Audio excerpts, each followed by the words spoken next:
So this video is for anyone who's been thinking of starting something and just hasn't done so yet. So a lot of times we have dreams and visions for our lives that we've probably been thinking about for years but just haven't got started.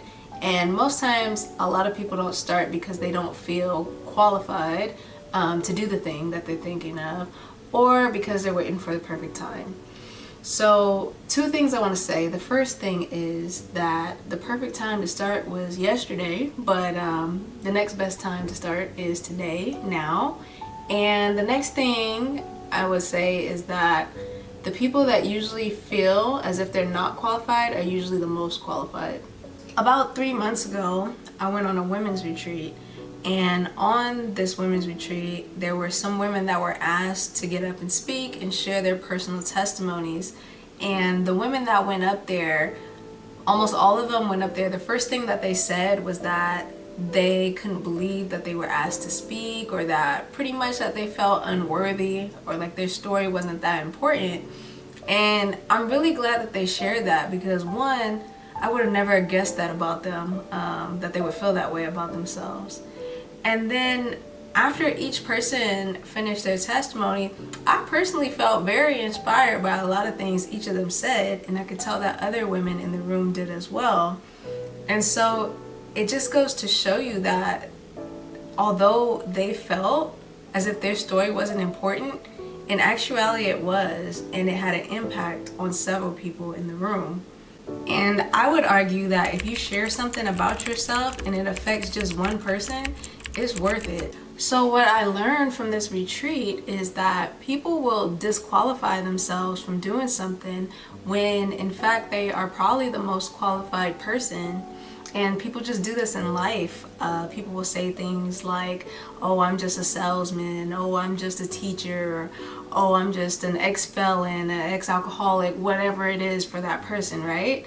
Whatever it is, it honestly doesn't matter.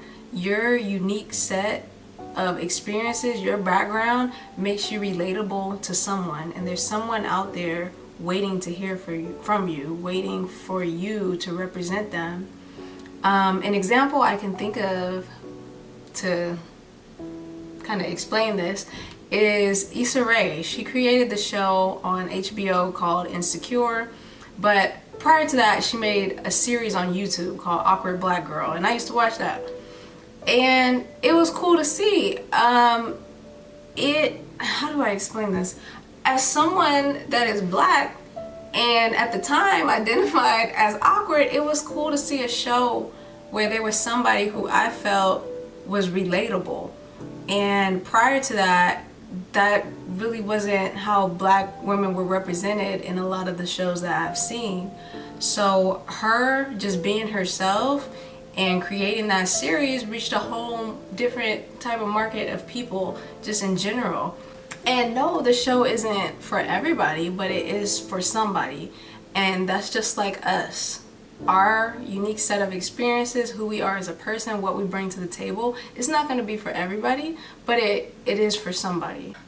After my grandmother and a close friend of mine passed, I sometimes find myself spending time in cemeteries or walking around through them. And I know that sounds a little weird, but hold on, hear me out. First thing, cemeteries can be very peaceful. It's quiet, of course. You're surrounded by dead folks. A lot of times they're beautifully decorated. It's super green. The one my grandmother's at has a fountain. Sometimes I see deer walking over there. And where she's located specifically is on a hill, so I have a view of the city. But that's all besides the point. If you need motivation to start something, you should walk through a cemetery. Look at the gravestones. A lot of times you'll see people that have passed in their 30s, 40s, 12-year-olds, kids, babies, people that didn't even get a chance to dream a dream for their lives.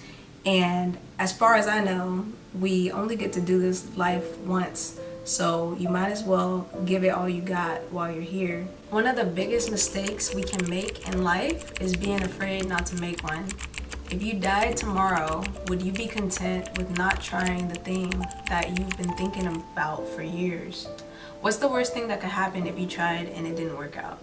At least you can say you tried and gave it your all. A motivational speaker that I listen to fairly often, Ed Milet, one of the quotes he said is that majority of people think the same thoughts, continue the same habits, and wonder why they wake up to the same reality. And it's so true. A lot of us are just hoping and wishing for something to change, or just like, hoping we hit the lottery or whatever it is. And in actuality, if you don't actually change something in your day to day, if you don't actually change something within yourself, your external environment isn't going to change. If every day after work you're going home and watching Netflix and whatever it is that you're doing, that's just going to continue to be your reality. Start replacing things. Instead of watching Netflix, replace it with something that you're trying to do. Maybe, I don't know, you're trying to start a business. Maybe you want to find out how to make more money. Start reading a book. Start listening to somebody that's speaking on the topic that you want to learn more about. And you'll be surprised the shifts that you see in yourself. And as a result, when you shift within yourself, things outside of you will shift as well. Speaking of Ed Milet, his story is a great example of how somebody who may feel underqualified can be very crucial to someone's life. He talks a lot about his dad, who was an ex-alcoholic, and how the person that helped his dad get sober was also an ex-alcoholic.